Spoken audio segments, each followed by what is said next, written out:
Bonjour à toutes et tous, bienvenue sur la chaîne Investissement Intelligent. Aujourd'hui, une petite vidéo de présentation relative aux ETF. Avant d'envisager la matière qui va nous occuper aujourd'hui, je dois évidemment vous faire le rappel habituel. Donc, ce rappel concerne le fait que cette vidéo n'est en aucun cas un conseil en investissement. Il s'agit de contribuer modestement à votre curiosité et à l'éducation financière à notre modeste niveau. Il s'agit aussi d'exposer l'existence d'un moyen de faire travailler votre argent. Vous déciderez vous-même si c'est un moyen qui est effectivement intelligent, utile, ou si que du contraire vous ne vous y atteindrez pas. Et il ne s'agit en aucun cas de vous convaincre et, comme je vous l'ai dit, de vous conseiller.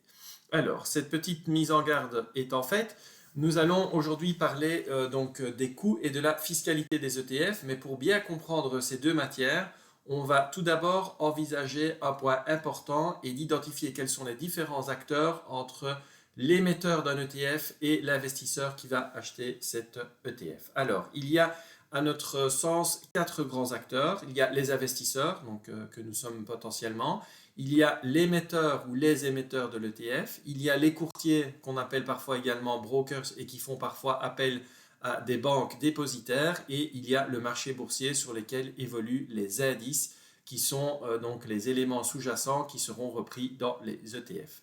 Alors, lorsque l'on met ça sur un petit dessin, on voit donc que nous avons le marché boursier avec les indices qui évoluent au niveau des différents marchés boursiers, et vous avez des sociétés qu'on va appeler les émetteurs. Ce sont des sociétés émettrices qui vont constituer des ETF. Donc ce sont des sociétés spécialisées dans la constitution d'ETF et donc qui vont utiliser des indices existants et qui vont les répliquer pour les proposer sous forme de produits d'investissement. Et ce produit d'investissement, c'est les ETF. On en revient toujours au fameux panier dont on a parlé dans la première vidéo, et donc composé d'éléments sous-jacents. Et c'est donc ces sociétés émettrices, donc ces émetteurs, qui vont composer les paniers et qui vont vous les proposer en tant que produit d'investissement à titre d'ETF.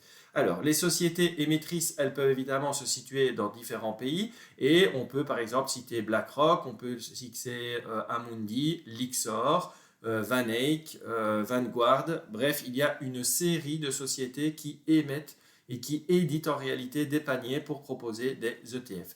Alors, en tant qu'investisseur, il ne vous est pas possible d'acheter directement ces ETF auprès de ces sociétés.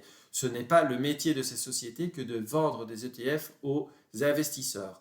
Alors, les sociétés vont en réalité passer par l'intermédiaire de courtiers qui seront en réalité les intermédiaires entre d'une part les sociétés émettrices d'ETF et d'autre part les investisseurs. Alors les courtiers peuvent choisir les différentes sociétés émettrices et peuvent proposer les différents produits qui sont mis en œuvre par les différents émetteurs, et donc les investisseurs vont pouvoir s'adresser à différents courtiers. Alors lorsqu'on parle de courtier, on parle par exemple commercialement de Giro, pour ne pas citer un seul. On parle également de Trade Republic, on peut parler de Lynx. Il y a toute une série de courtiers qui sont présents sur le marché et qui peuvent, par l'intermédiaire des sociétés émettrices d'ETF, proposer des ETF aux investisseurs particuliers que nous sommes ou des investisseurs institutionnels.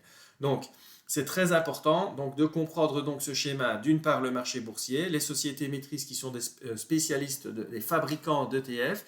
On doit passer par l'intermédiaire d'un courtier, broker, qui va se situer entre les investisseurs et les émetteurs. Alors, petite particularité, certains courtiers ou brokers ont également une reconnaissance en tant que banque. Si on prend Trade Republic est considéré au niveau européen comme un organisme bancaire avec les garanties que cela entraîne, puisque en tant qu'investisseur particulier, si vous avez des liquidités déposées sur un compte de liquidité chez Trade Republic, il y a par exemple une assurance qui s'applique comme pour n'importe quelle banque et qui va porter sur 100 000 euros de dépôt de liquidité. Alors, ces courtiers, vous l'aurez compris, sont parfois des banques en tant que telles ou sont parfois de simples intermédiaires. Lorsqu'ils sont de simples intermédiaires, ils vont faire appel à des banques dépositaires. Donc vous voyez ici que sur la ligne rouge, vous avez courtier broker et banque dépositaire. Donc les banques dépositaires, ce sont les banques auprès desquelles les courtiers vont déposer les titres que vous allez acheter. Puisque quand vous achetez un ETF et quand ils sont en réplication physique ou lorsqu'ils sont d'une certaine part en réplication synthétique avec des contrats de swap, donc une tierce partie qui garantit l'équivalent, vos titres, vous êtes réellement titulaire des titres des éléments sous-jacents qui composent le panier. Donc je reviens toujours au panier, il y a une série dans un ETF d'éléments dans le panier. Si vous achetez tout ou partie d'un ETF, vous serez titulaire des titres qui sont dans l'ETF ou d'au moins d'une obligation ou d'un contrat qui vous donne droit à ces titres. Et ces titres ou contrats vont être hébergés, si le courtier n'est pas une banque, auprès d'une banque qu'on appelle la banque dépositaire. Vos titres sont nominatifs et sont déposés auprès de cette banque, de manière à ce que si le courtier devait disparaître, les titres sont physiquement présents auprès d'une banque et vous en êtes les titulaires. Alors c'est très important puisque tous les courtiers ne fonctionnent pas comme ça. Certains courtiers, les moins connus et parfois les plus exotiques, ne fonctionnent pas de cette manière et donc il faut être très attentif dans le choix de votre courtier. Vous devez vous assurer que votre courtier est soit reconnu en tant qu'organisme bancaire et peut donc détenir des comptes titres pour lesquels vous serez titulaire de certains titres qui sont les éléments sous-jacents de votre ETF, ou recourir à un courtier qui fait lui-même appel à une banque tiers. Ça peut être Citibank Europe, ça peut être ING, ça peut être ABN AMRO. Et donc, ce courtier va héberger vos titres auprès d'une banque dépositaire. Voilà. Donc ça, c'était un élément qui était très important pour que vous compreniez qu'un investisseur n'achète jamais un ETF auprès d'un émetteur. Les émetteurs ou sociétés émettrices sont des sociétés spécialisées et pour qu'il y ait transaction entre un investisseur et les sociétés émettrices, il y a entre les deux des courtiers qui vont commercialiser les ETF.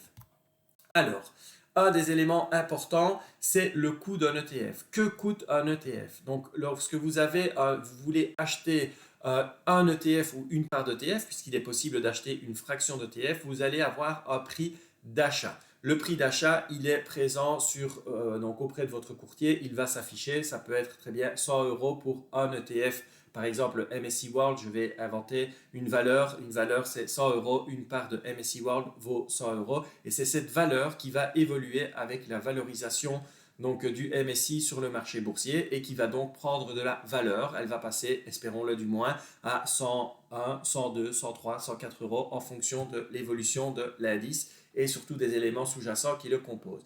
Mais au prix d'achat, il faut rajouter des frais de gestion, des frais de courtier. Vous avez vu sur le schéma qui précède qu'il existe un courtier entre les investisseurs et les émetteurs. Ce courtier, évidemment, ne travaille pas gratuitement et donc il y aura des frais de courtier.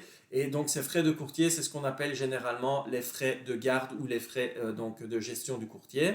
Les frais de gestion, donc le premier en bleu, ce sont des frais qui sont inhérents à la société émettrice de l'ETF. Donc la société qui va émettre des ETF doit évidemment être rétribuée et à cet effet, elle prévoit des frais de gestion. Et ces frais de gestion ne sont pas prélevés sur le capital investi, mais sont prélevés sur la performance réalisée par l'ETF. Et le dernier point, c'est la fiscalité, puisque cette fiscalité a évidemment une répercussion sur les avantages et les intérêts d'acheter un ETF. Alors, vous allez voir que au niveau de l'ETF, ce sont des coûts pour des moyens d'investissement qui sont les plus faibles. Alors, on repart sur le prix d'achat. Le prix d'achat, il est donc fixé par le cours du marché et donc elle dépend de la formule commerciale de l'émetteur de l'ETF. On achète en fonction de ses moyens. Il est donc possible d'acheter des fractions d'ETF et on devient propriétaire de toute partie de l'ETF. Donc on devient titulaire des titres, des éléments sous-jacents composant le panier ETF et ces titres sont déposés auprès d'une banque dépositaire. Alors, les frais de gestion qui sont parfois nommés TER, donc le Total Expense Ratio, donc c'est en pourcent et vous le verrez par exemple sur le site justetf.com, vous verrez que le TER est généralement exprimé et donc il est fixé par l'émetteur. Donc la société qui va fabriquer, constituer l'ETF va déterminer quels sont ces frais nécessaires à l'établissement et au fonctionnement de l'ETF, c'est-à-dire de s'assurer que l'ETF est constitué correctement et qu'il puisse être alimenté en permanence avec les éléments sous-jacents que l'émetteur aura décidé de reprendre. Alors, les frais de gestion qui sont fixés par l'émetteur, par la société émettrice, sont fixes et ils sont connus à l'avance. Donc, ils sont repris dans le document DIC que vous pouvez télécharger auprès de la société émettrice. Je vous ai dit, on ne peut pas acheter d'ETF auprès de la société émettrice, mais on dispose de toutes les informations de cette société pour la constitution, le contenu et les frais de l'ETF. Donc ces frais de gestion qui sont exprimés dès le départ, ils sont connus et fixes. Et la bonne nouvelle, c'est qu'ils sont en moyenne de 0,2%, soit 10 fois moins cher d'un fonds d'investissement classique que vous pourrez retrouver auprès de votre banque traditionnelle. Et pourquoi? Mais en réalité, c'est très simple à comprendre. Ils vont constituer une fois pour toutes une stratégie. Ils vont déterminer quel est le contenu du panier. Ils vont déterminer la manière d'alimenter ce panier avec les éléments sous-jacents. Lorsque ça aura été déterminé, il n'est plus nécessaire pour l'émetteur d'intervenir. Il lui suffit simplement, si on peut dire, de s'assurer que l'ETF est correctement composé et réplique correctement avec fidélité l'indice qu'il est censé répliquer. Il n'y a donc pas de gestion active, il n'y a donc pas de modification du contenu, d'adaptation, c'est simplement s'assurer que l'indice répliqué est répliqué fidèlement. Voilà ce qui explique que les pourcentages et les frais sont vraiment réduits, 0,2 en moyenne, ça peut monter à 0,6, 0,7, 0,8, notamment lorsqu'il y a des contrats, donc il n'y a pas de réplication physique, mais une réplication synthétique, c'est-à-dire que l'émetteur recourt à une tierce partie pour vous garantir que lorsque vous achetez une part de leur ETF, vous disposez par l'intermédiaire d'un contrat des éléments sous-jacents. Donc ça, c'est la réplication synthétique par opposition à la réplication physique où les éléments, vous êtes réellement titulaire de l'élément en lui-même, mais les frais sont généralement entre 0,2 et 0,8% maximum.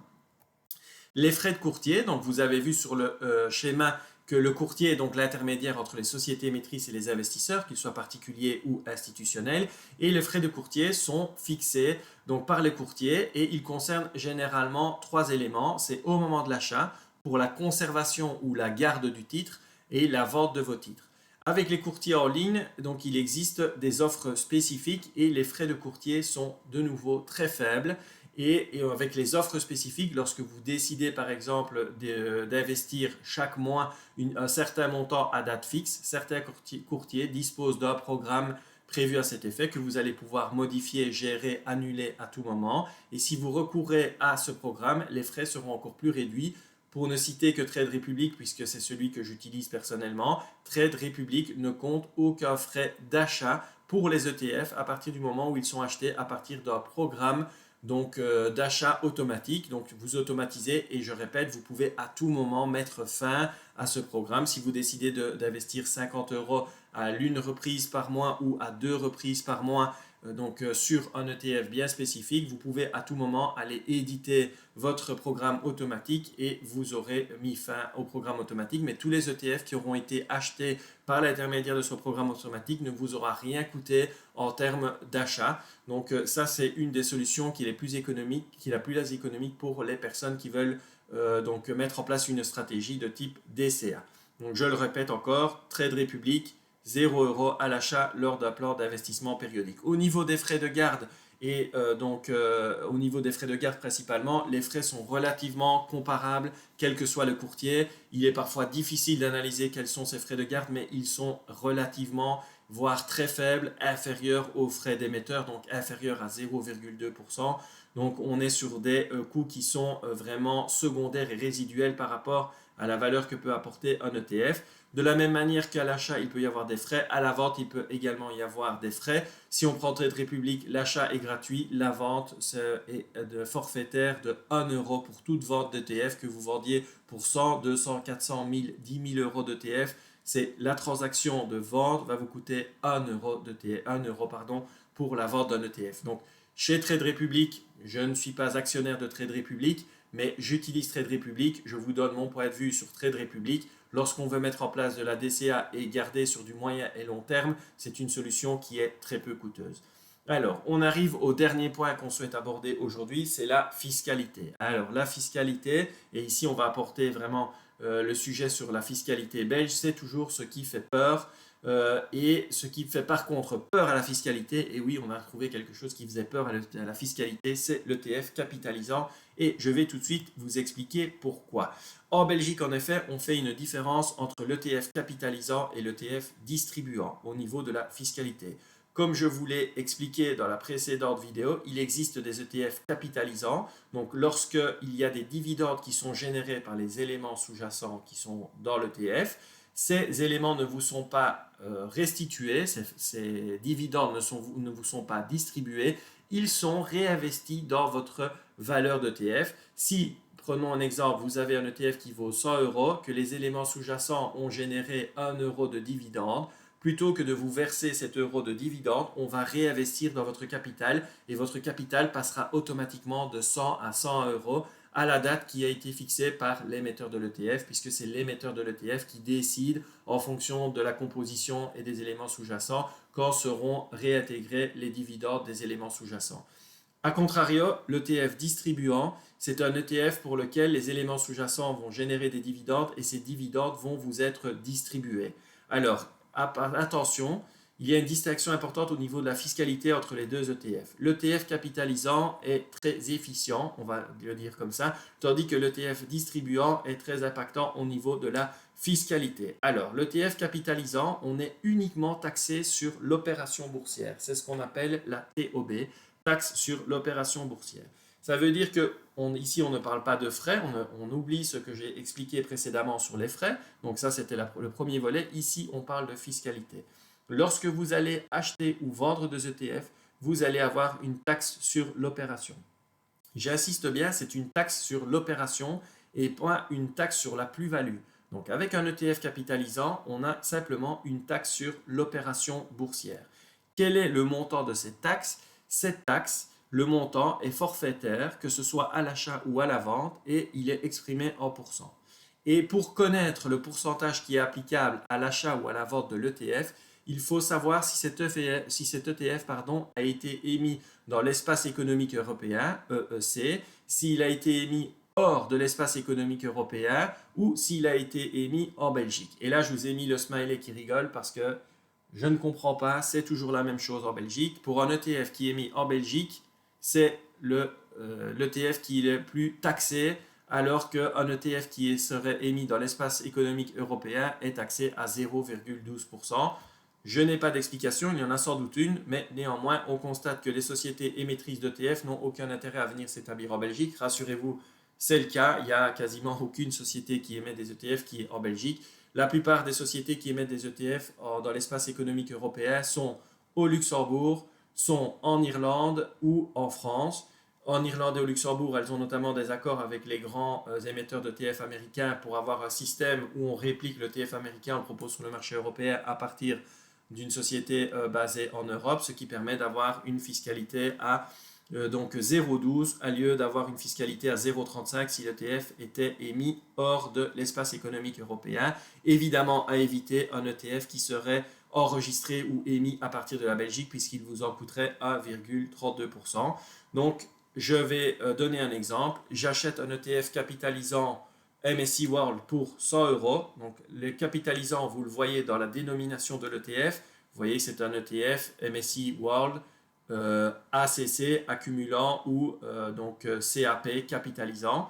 Et donc, cet ETF sera, donc si vous achetez une part de 100 euros, vous devrez payer une taxe qui s'élève à 0,12% de la transaction, à savoir 12 cents. Si vous achetez un ETF de 100 euros qui est émis dans l'espace européen et économique européen, vous devez payer une taxe de 12 cents. Si vous revendez ce même ETF plus tard, vous devrez repayer 12 cents.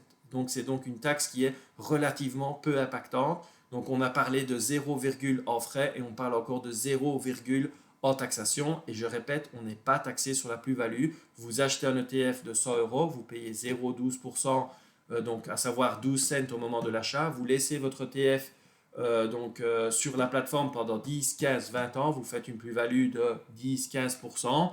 Vous sortez, vous vendez l'ETF, vous n'êtes pas taxé sur la plus-value, vous devez simplement à nouveau vous acquitter de cette taxe de 0,12% sur le montant qui est vendu. Donc, à proprement parler, il n'y a pas de taxation sur la plus-value réalisée comme c'est le cas avec le précompte immobilier de 30%. C'est une taxe de 0,12%. Et si je devais vous donner un seul conseil le jour où vous décideriez d'acheter des ETF, c'est d'acheter des ETF qui sont émis dans l'espace économique européen puisqu'ils ne sont taxés qu'à 0,12% à l'achat et à la vente, tandis que si c'est un ETF hors Europe, c'est 0,35 et s'il est belge, c'est la bonne blague, c'est 1,32, mais je ne pense que personne ne va acheter des ETF à 1,32.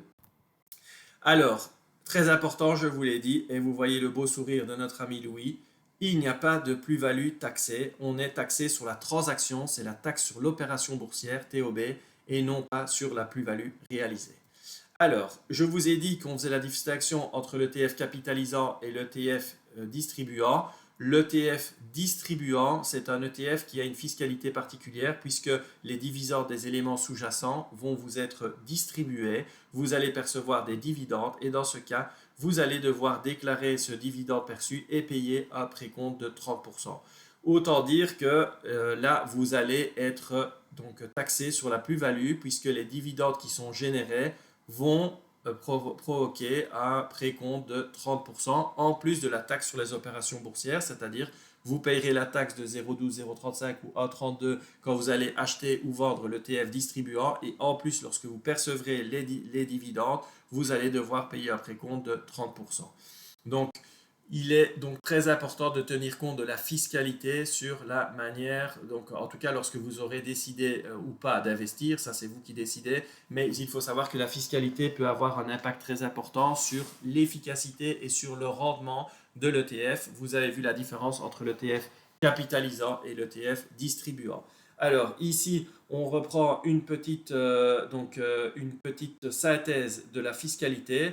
Donc, sur les enregistrés en Belgique et distribuants, c'est 0,12%. Sur les enregistrés en Belgique et qui sont capitalisants, c'est 1,32%. Sur ceux qui sont enregistrés dans l'espace économique européen, mais pas en Belgique, c'est 0,12%. Non enregistrés, c'est 0,35%. Et les ETC, c'est 0,35%. Donc, ces informations viennent du site internet testachat.be. Je vous invite à aller vérifier par vous-même. Et je vous rappelle qu'au niveau de la performance, un ETF capitalisant sera l'ETF qui est le plus performant puisqu'il n'y aura qu'une taxe sur l'achat et la vente et pas de taxe sur la plus-value réalisée ni sur un éventuel dividende puisque le dividende n'est pas redistribué mais il est réinvesti dans votre capital.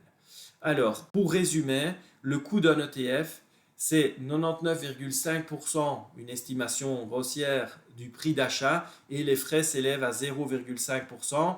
Ces frais se distribuent comment? On a des frais de gestion de plus ou moins 0,2%, on a des frais de courtier de plus ou moins 0,1%, c'est ce qu'on appelle les frais de garde ou donc les frais sur les comptes titres, et on a la fiscalité. Donc, on a la taxe sur l'opération boursière de 0,12% x 2 puisqu'on achète et on vend. Donc, on est à 0,24%. Donc, on a en totalité 0,5% de frais. Donc, quand je parle de frais, ce sont des frais de gestion, achat.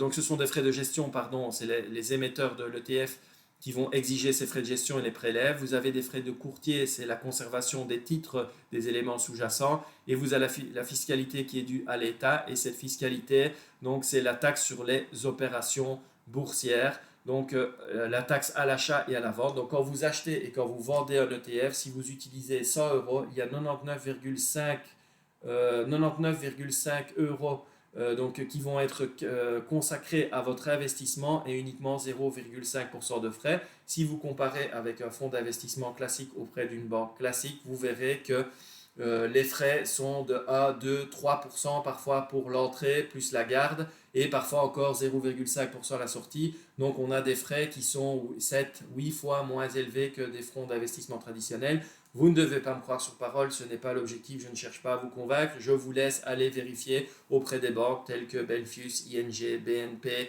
où vous voulez. Vous allez voir les fonds d'investissement, vous aurez toujours 1, 2% à l'entrée, vous aurez des frais de gestion et peut-être encore des frais de sortie. Ce n'est pas le cas avec un ETF. Vous investissez 100 euros dans un ETF, il y a 99,5 euros qui vont dans votre investissement réel et les 0,5 euros restants seront répartis en frais de gestion, en frais de courtier et en fiscalité. À condition évidemment de choisir des ETF efficaces, à savoir les ETF qui sont capitalisants et qui ont été émis dans la zone européenne. Donc, très important, rappelez-vous qu'il ne faut jamais sous-estimer les coûts annexes liés à un investissement. Et lorsqu'on prend les coûts liés à un investissement, on constate que l'ETF est vraiment un investissement qui est économe puisque les frais sont extrêmement limités. Pour rappel, les frais que vous allez devoir consentir pour investir sont des frais que vous allez devoir combler et aller chercher en performance. Donc, des frais que vous ne faites pas au départ, c'est des frais que vous ne devez pas aller chercher en performance. Si un ETF se porte moyennement, mais finalement en frais, vous n'avez que 0,5% donc qui est absorbé et capté par les frais, le reste est restant investi. Donc ça c'est vraiment important.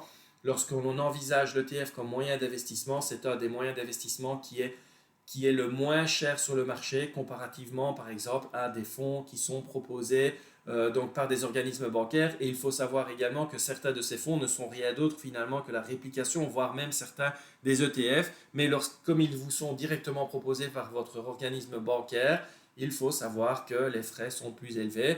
Donc d'où l'importance, comme on a envisagé dès le départ, de bien choisir son courtier, de bien choisir l'ETF puisque la société qui émet l'ETF va déterminer des frais de gestion. Ces frais sont connus préalablement à l'achat de l'ETF, donc à vous d'aller analyser dans le document d'intérêt, donc le DIC, d'aller voir quels sont ces frais. J'ai parlé 0,2, 0,3, maximum 0,8.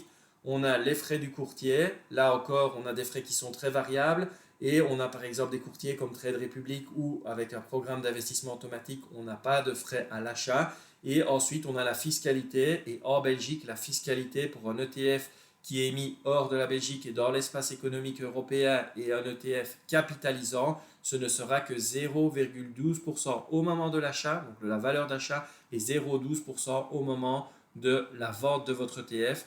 Donc c'est 0,24% au total. Donc on a des frais qui sont inférieurs au demi-pourcent. Voilà, j'espère que cette vidéo vous aura plu. Si c'est le cas, n'hésitez pas à mettre un petit like. N'hésitez pas aussi à nous faire part de vos petits commentaires en dessous, dans les champs réservés. Vous retrouverez toute une série d'informations sous la vidéo et notamment le petit bouton pour vous abonner à la chaîne. Ça me motivera à faire d'autres vidéos et d'autres présentations en espérant qu'elles vous soient utiles et qu'elles vous auront été utiles pour votre réflexion personnelle. Je vous dis à bientôt sur la chaîne Investissement Intelligent.